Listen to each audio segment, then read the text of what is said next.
అందరికీ నమస్కారం. ఈరోజు మనం రామగుండం నుంచి మొదటిసారిగా ఎమ్మెల్యేగా ఎంపికైనటువంటి కోరుగంటి చందర్ గారితో మాట్లాడదాం. నమస్కారం సార్. How sir? ఫైన్ తమ్ముడు. ఈ మధ్య విన్నాను సార్ మీకు అనారోగ్యంతో హాస్పిటల్లో ఉన్నారని. ఇప్పుడు ఎలా ఉంది సార్? ఇప్పుడు కొంచెం నార్మల్ బాగానే ఉంది.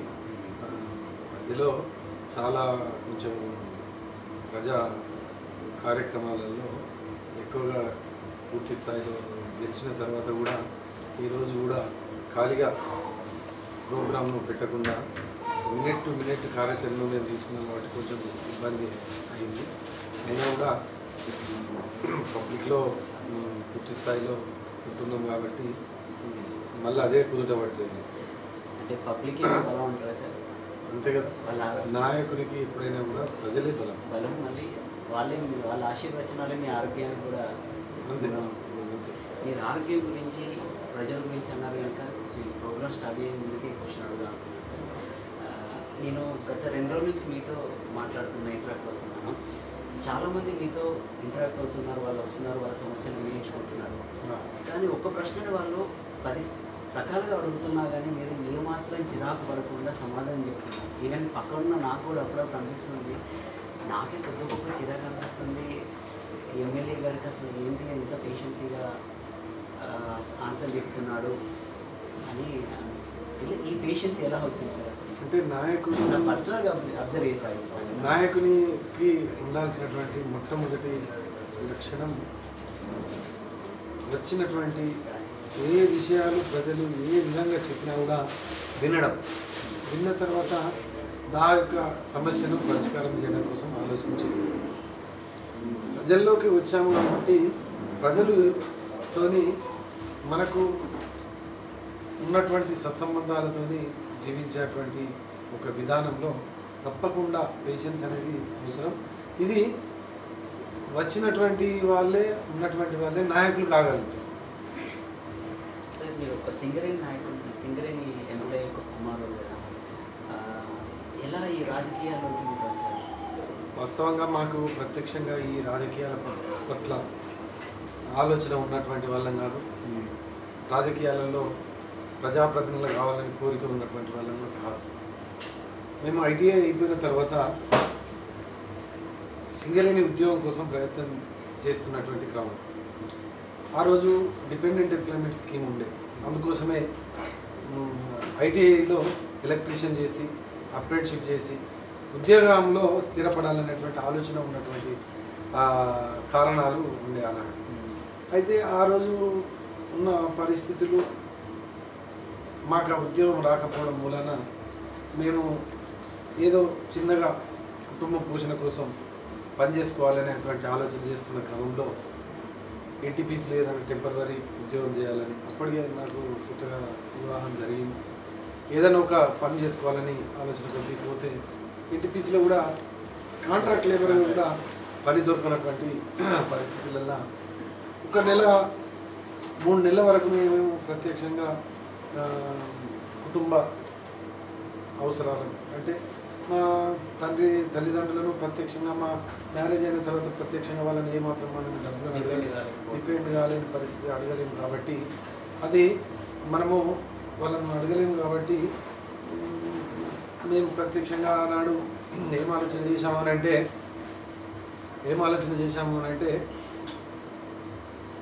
ఏదైనా ఒకటి చేసుకోవాలి, ఇంట్లో ఖర్చులకు పండించాలని ఆటోను నడపడం జరిగింది. ఒక 3 నెలలు లైఫ్ స్టైల్ అనేది ఆటో డ్రైవర్గానే స్టార్ట్ అయిపోయింది.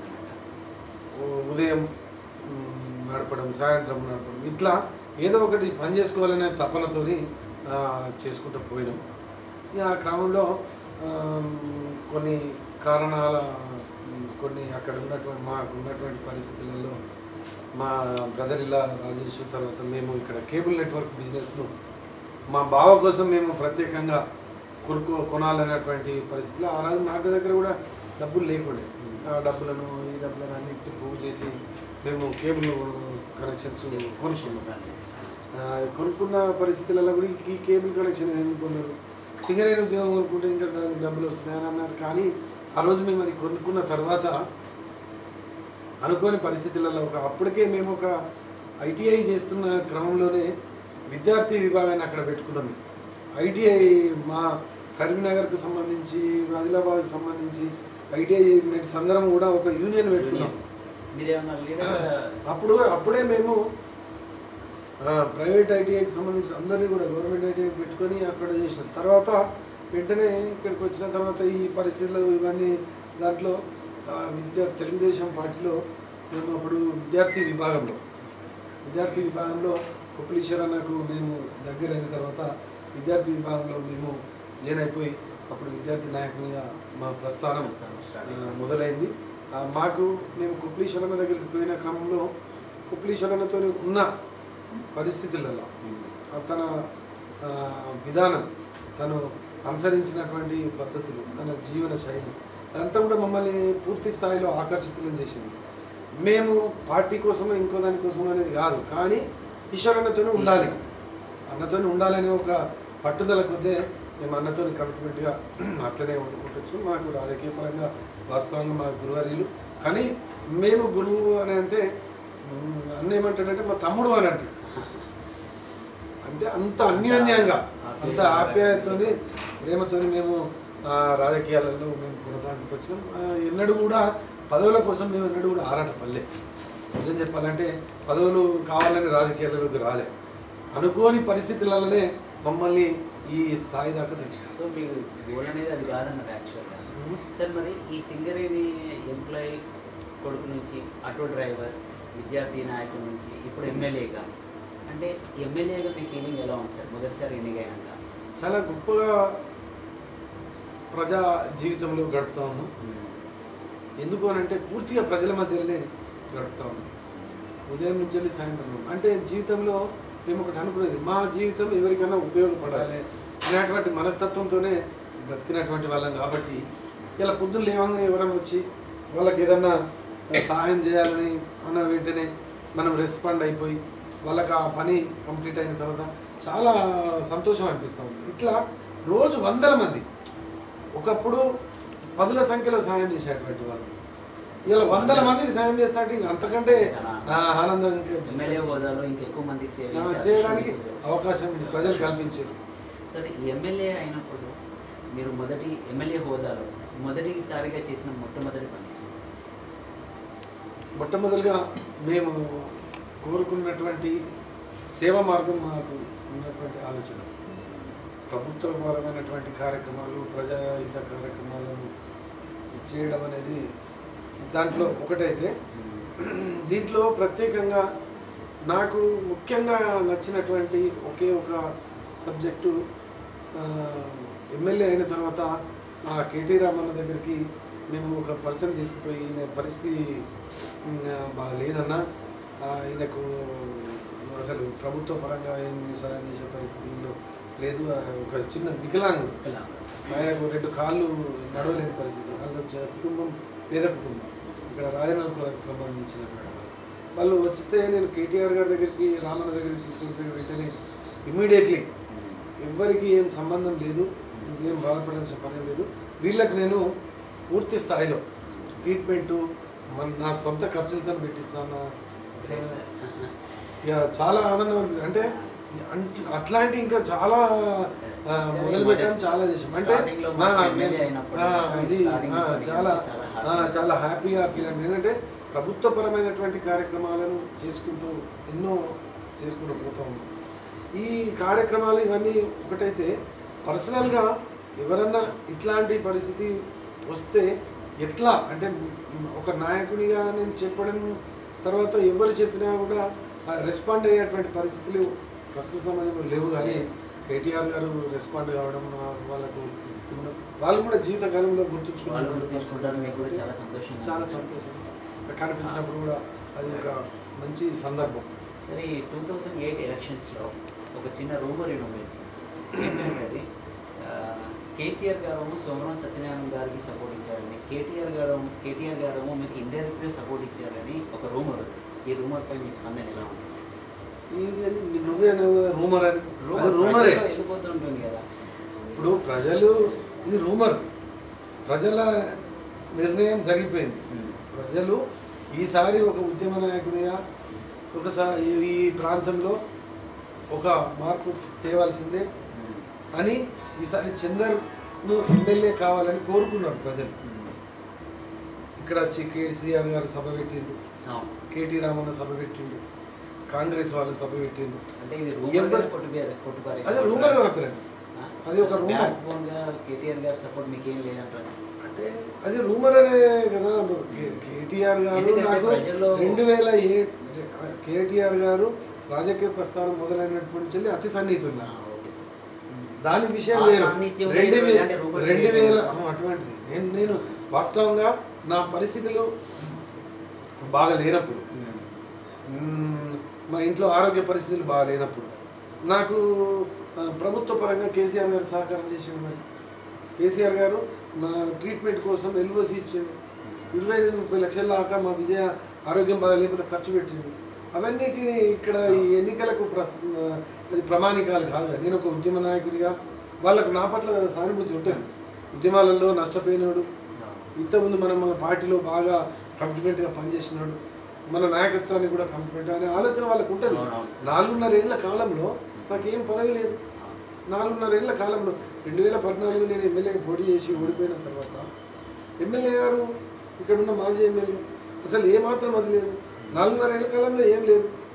ఇంకా మనము అంటే చెప్పుకోవడానికి ఎన్నున్నా కూడా ఎన్నో ఆటంకాలు, ఎన్నో ఇబ్బందులను ఎదుర్కొంటూ 4.5 ఏళ్ళు గడిపినాం.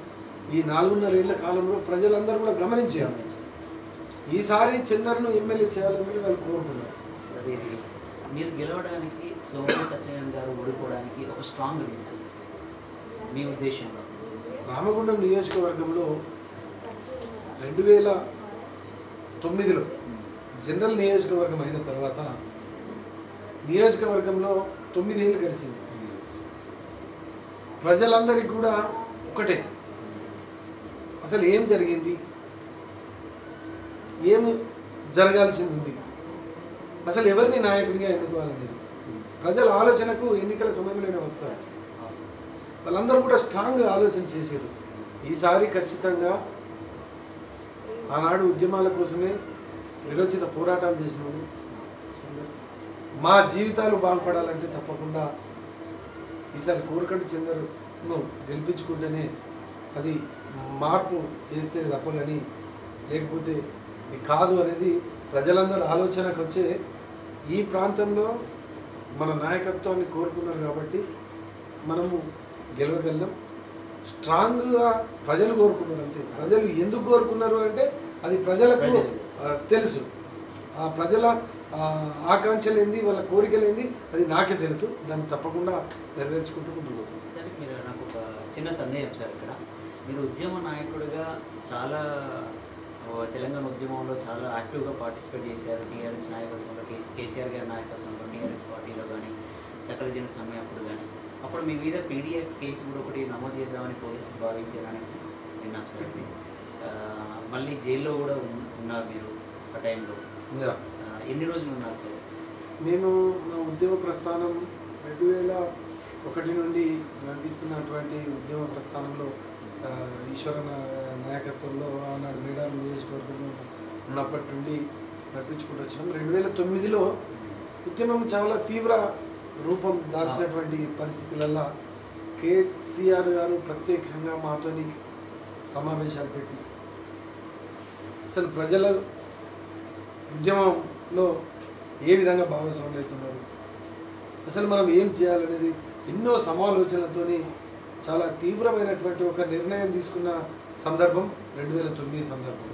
అమర నిరాహార దీక్ష చేస్తాను, తెలంగాణ ఉద్యమం కోసం ప్రాణాలను సైతం వదిలిపెట్టడానికి సిద్ధమని కేసీఆర్ గారు నిర్ణయం తీసుకున్న పరిస్థితులలో మేము కూడా మా ఆదినాయకుడే అంత గొప్ప నిర్ణయం తీసుకున్నప్పుడు ఇంకా మేము దేనికైనా తెగించా అటువంటి ఒక ఆలోచనకు వచ్చేసినాం.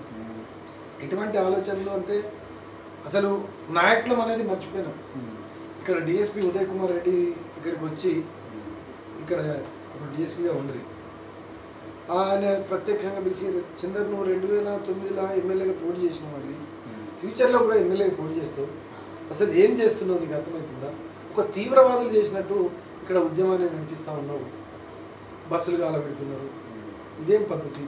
రైలు పట్టాలు బీగుతున్నారు, ఇదేం పద్ధతి? ఎంఆర్ఓ ఆఫీసులు తగ్గులు చేస్తున్నారు. ఇదే పద్ధతి, ఇది కరెక్ట్ కాదు. ఇప్పటికీ నీ మీద ఇన్ని కేసులు అయినాయి, ఇన్ని కేసులు అయినాయి, ఇంకా నీ మీద కేసులు అయితే నగర బహిష్కరణ చేస్తాం, నీ మీద పీడీ యాక్ట్ నమోదు చేస్తాం. అటువంటి పరిస్థితుల్లో నా మీద పీడీ యాక్ట్ నమోదు చేశాం. అటువంటి పరిస్థితులలో మేము చెప్పినాం సార్, తెలంగాణ ఉద్యమం కోసం ఆత్మ బలిదానాలు చేసుకున్నారు యువకులు, చాలామంది చనిపోతూ ఉన్నారు. వాళ్ళకంటే మా త్యాగం పెద్ద గొప్ప త్యాగం కాదు. నాయకులు కావాలని అనుకున్నాం, ఈ ఉద్యమంలోకి వచ్చిన నాయకులు అనుకోలేదు. ఇలా తెలంగాణ కోసం కేసీఆర్ గారి ప్రాణాలు ఇవ్వడానికి సిద్ధపడ్డాడు.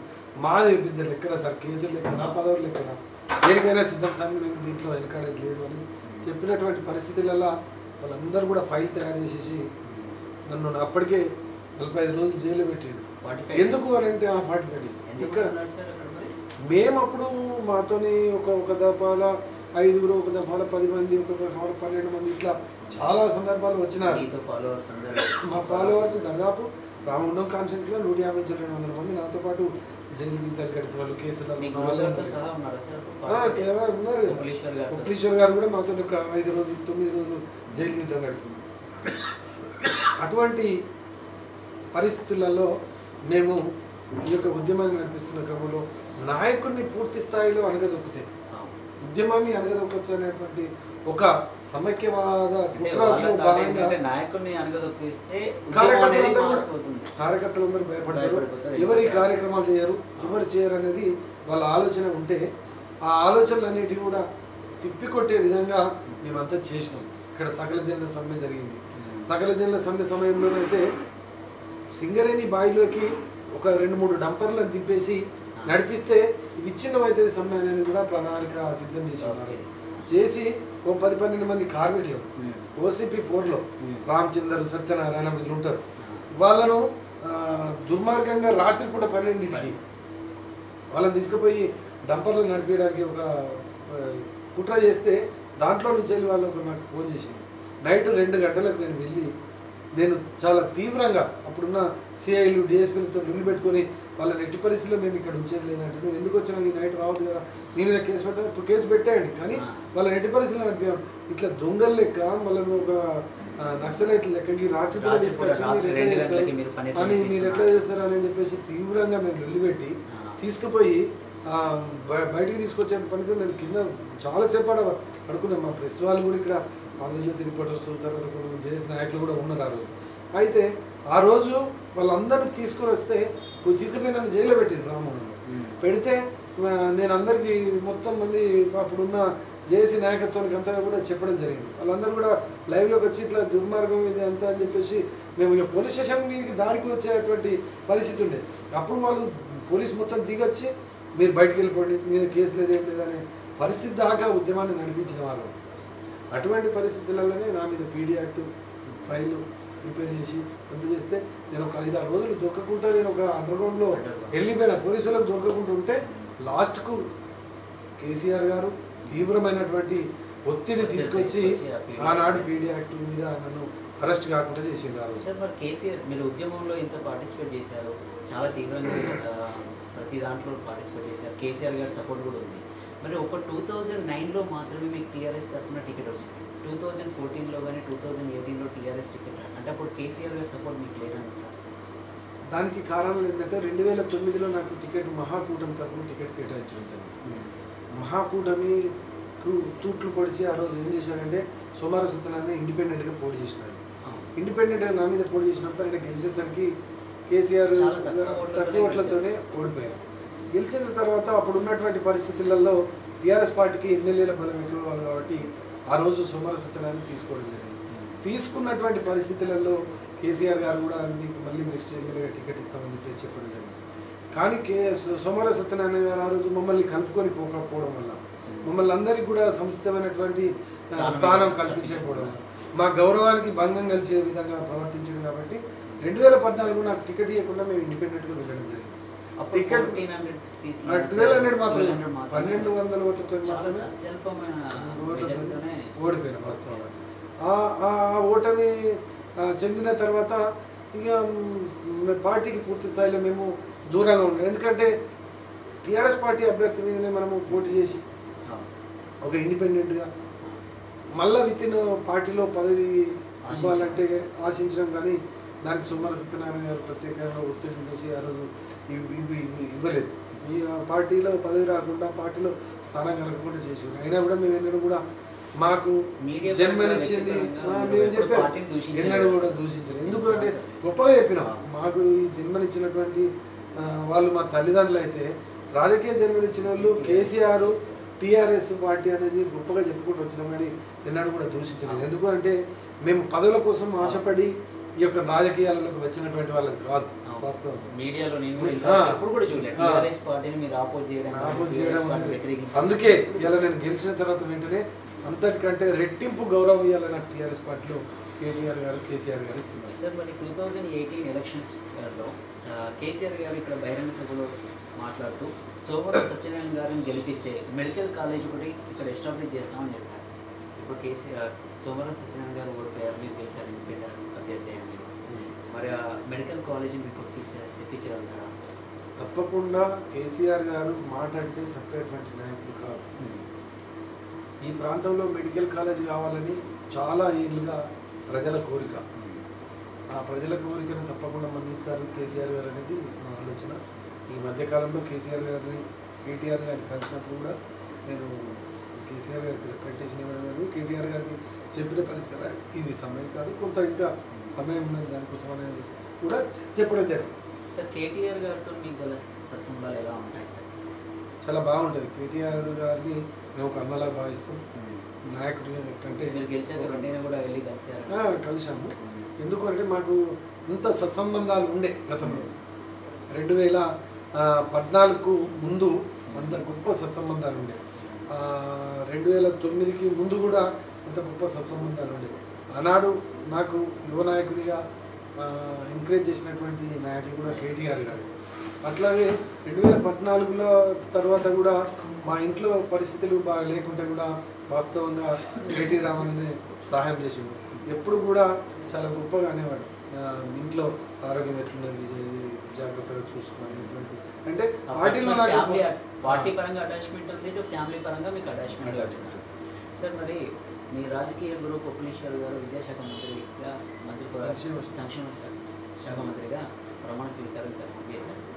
మరి మీ ఆత్మీయులు కేటీఆర్ గారిని ఫ్యూచర్లో మనం సీఎంగా చూడవచ్చు. ఈరోజు మన కొప్పుల ఈశ్వరన్న సంక్షేమ మంత్రిగా కావడం నాకు ఒక గొప్ప వరం. ఈశ్వరన్న మొదటి నుంచి వెళ్ళి వాస్తవంగా అన్న ప్రతి ఒక్క సంక్షేమం చూసేటువంటి వ్యక్తి, నాయకుల సంక్షేమం చూసేటువంటి వ్యక్తి, కార్యకర్తల సంక్షేమం చూసేటువంటి వ్యక్తి, నమ్ముకున్నటువంటి వాళ్ళకు కూడా సంక్షేమం చూసేటువంటి వ్యక్తి. అట్లాంటి ప్రభుత్వపరమైనటువంటి సంక్షేమ రంగంలో ఉన్నటువంటి పదవి రావడం చాలా గొప్ప. అటువంటి పదవిని తప్పకుండా బ్రహ్మాండంగా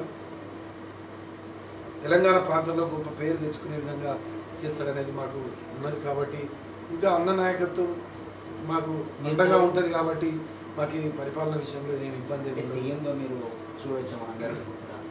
తెలంగాణ తప్పకుండా దేవుడు దీవించి మన ప్రజలు అనుకుంటేది ఉంటే, పార్టీలో నిర్ణయం తీసుకుంటే కేటీఆర్ ముఖ్యమంత్రిగా ఆపడం ఎవరితో కూడా కాదు. సార్, నాకు ఇంకొకటి సార్, కేటీఆర్ గారి తర్వాత నేను చూసిన రాజకీయ నాయకులలో యూత్ ఫాలోయింగ్ అనేది మీకు ఎక్కువగా ఉంది. నేను ఎక్కడ అబ్జర్వ్ చేశానంటే, నేను టు బి ఫ్రాంక్ ఏంటంటే ఈ రామూరు నియోజకవర్గంలో చాలా తక్కువ సార్ జాబ్స్ కోసం వేరే దగ్గర ఉన్నాను.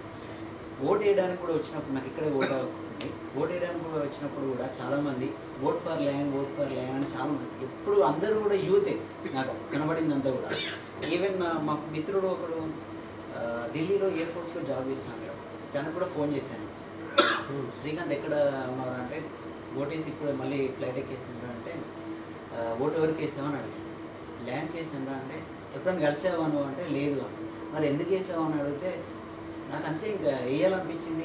యూత్ మనం అందరం అక్కడే ఫాలోవర్స్గా చంద్రన్నతో ఉన్నాం. నాకు చంద్రన్ననే అంతే, ఇంకా వేరే ఆల్టర్నేట్ లేదన్న. ఈ యూత్ మీ వెనకాల ఉండడానికి గల కారణం ఏంటి సార్? తెలిసిన వాళ్ళు తెలియని వాళ్ళు కూడా మీ వెంటే ఉన్నారు. ఇప్పుడు మీతో డైరెక్ట్ అటాచ్మెంట్ ఉన్నది వేరు, మీ పేరు విని మీకు ఓట్ వేయడం వేరు. వాస్తవం. నేను నా నాయకత్వం అంతా కూడా ప్రజలకు దగ్గరగా ఉండేటువంటి నాయకత్వం. యువకులకు నాకు ఎవ్వరు ఎక్కడ కలిసినా కూడా కొంతమంది నాయకులు వాళ్ళ అవసరాల రీత్యా వాడుకునేటువంటి నాయకత్వం ఉంటుంది రాజకీయాలలో. కానీ నేను మొదటి నుండి అటువంటి నాయకత్వాన్ని ప్రోత్సహించేటువంటి వాడిని కాదు. యూత్ ఎవరైనా నా దగ్గరికి వస్తే మీరు వ్యక్తిగతంగా మిమ్మల్ని మీ తల్లిదండ్రులు మీ మీద చాలా ఆశలు పెట్టుకొని మీ మీద ఉంటారు. వాళ్ళ ఆశలను ఎట్టి పరిస్థితుల్లో వమ్ము చేయొద్దు, మీరు చిల్లరగా తిరగద్దు అని నేను ఎప్పుడు కూడా హితబోధ చేసేటువంటి మనస్తత్వం అది. ఎన్నికలు వచ్చినప్పుడు కూడా వాళ్ళకు మేము ఇక్కడ ఒక టైంలో కార్పొరేటర్గా పోటీ చేస్తున్న క్రమంలో ఈ పిల్లలందరూ తిరుగుతూ ఉంటారు కదా, తిరుగుకుంటూ నాగరికి రావడం జరిగింది. వచ్చిన తర్వాత పిల్లలందరూ అన్న సాయంత్రం ఇప్పుడు అందరికి దావత్ చేయాలన్నా, ఏమి దావత్ అన్నారు, అందరికీ ఒకటి చేయాలి అన్న, వీరిలో చేయాలి కానీ వీరిలో ఇదేమన్నా ఇప్పుడు నువ్వు తాగిపోతావు, ఇంటికి పోయినాక నీకు తాగిపించింది ఎవడు అని అంటే కోరికట్టు చెందారు. అరే ఇదే నారా మీ నాయకులు పని కానీ ఆ తల్లిదండ్రులు తిడతారు, నువ్వు చెడిపోయిన అవుతావు, నువ్వు ఈ తాగుడు ఇవన్నీ మనకు అద్దురా నాయన, నీకేం కావాలో చెప్పు. మీరు 10 మంది వచ్చారు కదా, మీ 10 మంది కలిసి ఏం చేసుకుంటారో చెప్పండి. మీకు ఏదైనా ఉపాధి లేదు, యూజ్ఫుల్ అయ్యేది మీకు ఎంటర్టైన్మెంట్ కోసం 5,000 కావాలా 10,000 కావాలా నేను ఇస్తాను, మీ ఖర్చుల కోసం మీ అవసరం ఇస్తాను అన్న వాళ్ళు అప్పటిదప్పుడే ఒక నిర్ణయానికి వచ్చి ఒక క్యారమ్ బోర్డు కావాలన్నా, ఒక షటిల్ సంబంధించిన నెట్ కావాలన్నా అని అన్నారు. అంటే అటువంటి వాటిని మనం ప్రోత్సహించే వాళ్ళం కాబట్టి ఇది నచ్చినటువంటి యూత్ అంతా కూడా అట్లనే ఉన్నారు. మీరు యూత్ని మిస్లీడ్ చేయకుండా మీ వెనకాల వాళ్ళు పార్టీ అడిగినా దావత్ అడిగినా కానీ అవి కాదు కరెక్ట్ పద్ధతి, ఇంకో రకంగా దీన్ని యూజ్ చేసుకోండి అని మనం మోటివేట్ చేశారు కనుక అటు వాళ్ళ తల్లిదండ్రులు ఇటు నేనైతే అదే అనుకుంటున్నా. అదే ఇలా ఈ యూత్ ఫాలోయింగ్ కానీ వీళ్ళందరూ కూడా నన్ను అభిమానించడానికి గల కారణం అదే అనుకుంటున్నాను. అయితే ఈ యూత్ గురించి సార్ ఇంకొక ప్రశ్న మీకు. 10 years బ్యాక్ నేను ఈ రాముడు నియోజకవర్గంలో చూసింది ఏంటంటే సార్, యూత్ని కొందరు పొలిటీషియన్స్ మిస్లీడ్ చేసి నేనున్న మీ వెనక మీరు ఏదైనా చేసుకోకండి, మీకు ఏదైనా వస్తే నేను చూసుకుంటాను అనే విధంగా మిస్లీడ్ చేసి నేర ప్రవృత్తి అనేది రామగుండంలో పెరిగే విధంగా చేశారు. ఒక చిన్న మాట వాళ్ళకి మరి ఇలాంటి నేర ప్రవృత్తి అనేది ఈ టైంలో అయితే తగ్గిపోయింది, ఇప్పటివరకు కొద్ది గొప్ప తగ్గిపోయింది. ఇప్పుడు దీన్ని ఈ యూత్ని మీరు ఎలా లీడ్ చేస్తారు? ఈ 5 years కానీ మీరున్నంత వరకు కానీ ఎలా లీడ్ చేస్తారు? వాళ్ళకి ఎలా ఉపాధి అవకాశాలు కల్పిస్తారు మీ యూత్? మేము ముఖ్యంగా అదే కార్యాచరణతో మేము ముందుకు పోతా ఉన్నాం. ఇక్కడ ఎంప్లాయ్మెంట్ జనరేషన్ చేయాలనేది ఆలోచన ముఖ్యంగా ఉన్నాం. యూత్ ఖాళీగా ఉంటే మిత్రులతో కూర్చున్నప్పుడు ఏదో ఒకటి వాళ్ళకు లేనిపోని ఆలోచనలు కల్పించేటువంటి పరిస్థితి ఉంటుంది. ఎందుకంటే ఒక 10 మంది కూర్చున్న కాడ 10 మందికి 10 మంది ఆలోచనలు ఉంటాయి.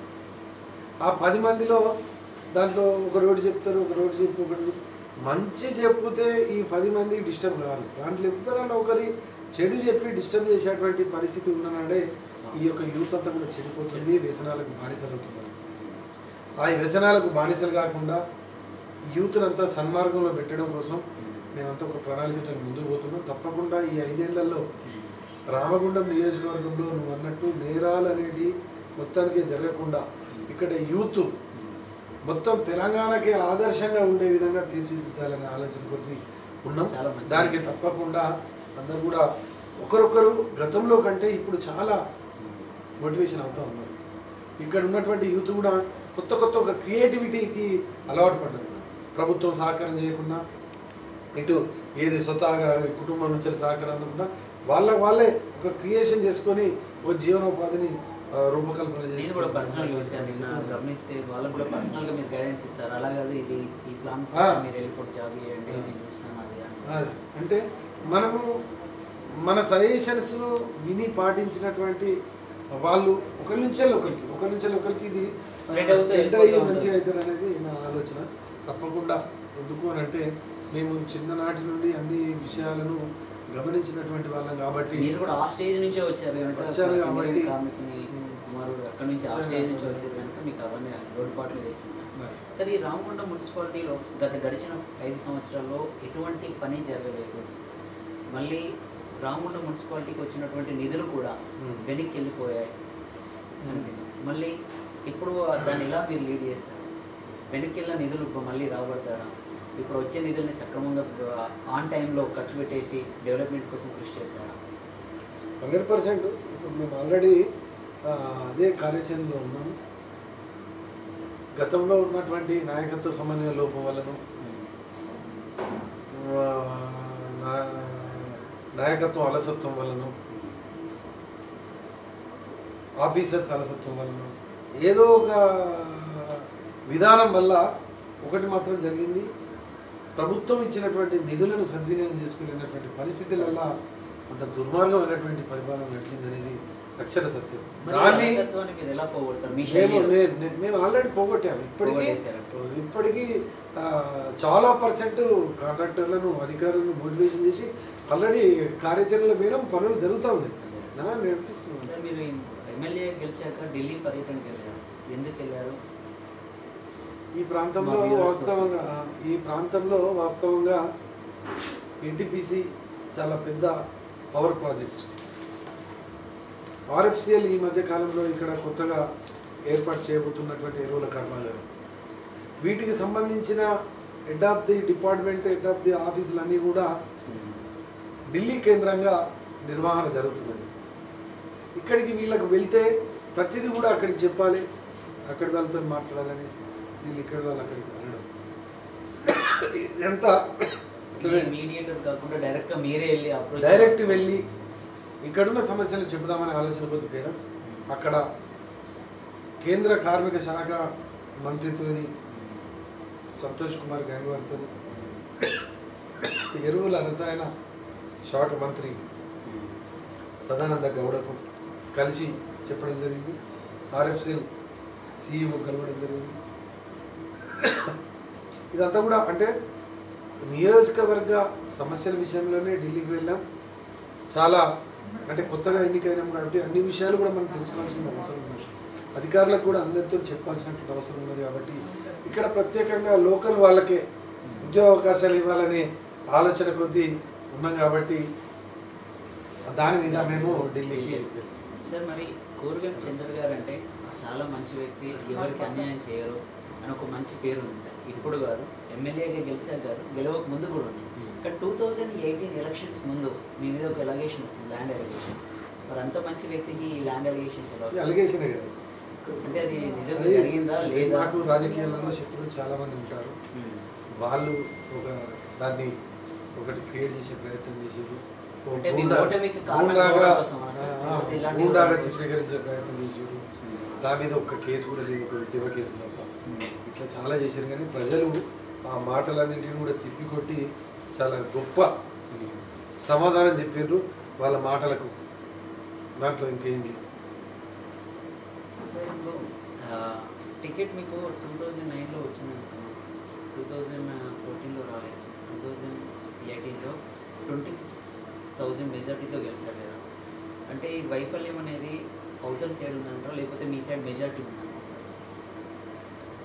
ప్రజల మద్దతు పూర్తి స్థాయిలో ఈసారి మనకే ఉన్నది. ప్రజలు కోరుకున్నారు ఈసారి ఈ ప్రాంతాల్లో కోరుకంటి చిందర్ను ఎమ్మెల్యేగా చూడాలని, కోరుకంటి చిందర్ సేవలను వినియోగించుకుందామని ప్రజలందరూ ఆశీర్వదించి గెలిపించినటువంటి విజయం. ఒక చిన్న పర్సనల్ క్వశ్చన్ సార్, మీ విజయాన్ని చూసి ఆనందించడంలో, మీతోని నడవడంలో మీ సహధర్మచారి ఇప్పుడు లేరే అని బాధ జీవితంలో అదొక బాధనే చాలా కలిసి వేస్తుందని. నిమిషం కూడా అసలు ఆ బాధ నుంచి మేము బయటికి రాలేకపోతున్నాం. అయినా కూడా ప్రజల మధ్యలో ఉండి అన్నీ మర్చిపోయి ఉండాలనే ఒక ప్రయత్నం చేస్తున్నాం. ప్రజలతోనే ఉంటున్నాం. ఈ అందరి విజయం ప్రజలనే చూసుకుంటున్నాం. మిమ్మల్ని మేము భవిష్యత్తులో మంత్రిగా కూడా చూడొచ్చా? ఇంకంత ఆలోచన ఏం లేదు. గెలిపించినటువంటి ప్రజలకు న్యాయం చేయాలి, ప్రజలలో ఒక గొప్ప పేరు తెచ్చుకొని బ్రతకాలనే ఆలోచన ఉన్నది. దానికంటే ఇంకా వేరే దూరం ఆలోచన చేసేటువంటి పరిస్థితులు ఇప్పుడు లేవు. చివరికి ఒక చిన్న ప్రశ్న సార్, ఒకే మాటలో ఒక నలుగురు వ్యక్తుల గురించి చెప్పాను. కేసీఆర్ గారు అంటే ఒక మాట ఏం గుర్తుకొస్తుంది? కేసీఆర్ గారంటే ఒక గొప్ప నాయకుడు. గొప్ప నాయకులకు ఉండేటువంటిది చాలా మందిలో చాలా లోటుపాట్లు, చాలా మైనస్లు ఉంటాయి. కానీ ఏ మైనస్ ఎటువంటి మైనస్ కేసీఆర్ గారు అన్నది అన్నట్టు మాట మీద నిలబడి ప్రజలందరినీ కూడా ఒక్కతాటిపైకి తెచ్చేటువంటి నాయకత్వం, నాయకులను కార్యకర్తలను నమ్ముకున్నటువంటి వాళ్ళని అందరినీ కూడా దగ్గరగా చూసేటువంటి నాయకత్వం కేసీఆర్ నాయకత్వం. చాలా గొప్ప నాయకత్వం. కేటీఆర్ గారు అంటే ఏం గుర్తుకొస్తుంది? కేటీఆర్ గారు అంటే ఒక యువ కిరీటం అండి. ఇలా యువకులందరికీ కూడా ఆదర్శవంతమైనటువంటి విధంగా పరిపాలన చేస్తున్నారు. చాలామంది అన్నట్టు వారసత్వ పరంగా నాయకుడిగా వచ్చిన ఇలా రాహుల్ గాంధీకి కొడుకుగా రాజీవ్ గాంధీకి కొడుకు రాహుల్ గాంధీ వచ్చింది.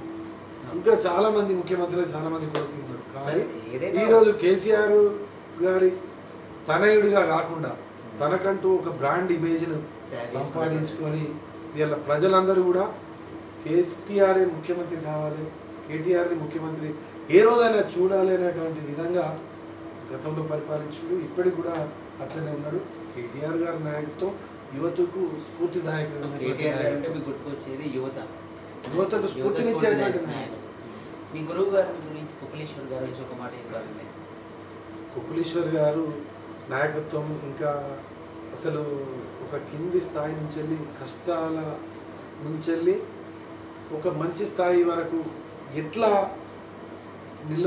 ఉంటే ఎట్లా పోగలుగుతాం అనే దానికి నిదర్శనం కొప్పులీశ్వర నాయకత్వం. ఎన్ని కష్టాలు, ఎన్ని ఇబ్బందులు, ఇంట్లో తిండి లేనటువంటి పరిస్థితులలో కూడా ఉన్నటువంటి కష్టాల నుంచి వెళ్ళి ఇలా ఒక మంత్రిగా ఎదిగిండు అంటే తనకున్నటువంటి కమిట్మెంట్, తనకున్నటువంటి ఒక పట్టుదల, ప్రజలతోని ఇలా ఉండాలనేటువంటి అవన్నీ ఇలా మాకు ఆ నాయకత్వం నేర్పించినటువంటి వాటితోనే ఇలా మేము కూడా ఈ స్థాయి దాకా ప్రజల మన్ననలు పొందగలిగినాం. 61,000 మంది ఇలా మమ్మల్ని ఓటు వేయగలిగినటువంటి పరిస్థితి దాకా 15 ఏళ్ళు జీవించినాము అని అంటే తను ప్రజల మధ్యలో ఉండేటువంటి విధానం మాకు కొప్పులీశ్వర్ అన్న ఆదర్శవంతమైనటువంటి నాయకత్వం. సో కొప్పులీశ్వర్ గారు అంటే మీకు వచ్చేది ఆదర్శం అన్నట్టు. ఇది వ్యూయర్స్, ఈరోజు మనం కోరగంటి చందర్ గారితో ఇంటర్వ్యూ అయిపోయింది. చాలా థ్యాంక్ యూ సార్, మీ అమూల్యమైన సమయం మాకు కేటాయించింది.